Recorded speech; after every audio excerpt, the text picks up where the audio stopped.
ما ویډیوز به انشاءالله تاسو له ټول عمر پیدا درکوي. زه به بغیر ستاسو د پیدې ویډیو نه جوړوم او نه به مې انشاءالله جوړه کړي.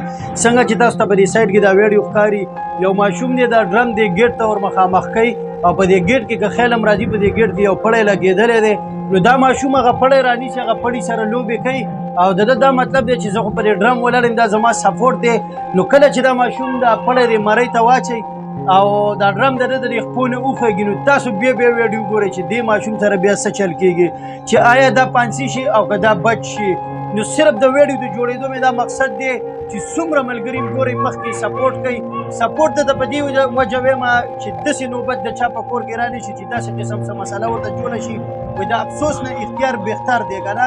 احتیاط دې په دې وجه باندې بهتره دی چې بیا درته وروسته داسې مسله راځي، نو دا ښه خبره نه ده. ځکه بیا ټول عمر خفګاني او چې د چا یو ماشوم ځای شي نو هغوی ته بیا په خپله پته ده چې په هغوی په زړه باندې څه تېرېږي. ځکه چې دا یو پلار ته پته وي، یو مور ته پته وي چې زما په بچي په زړه باندې څه تېرېږي.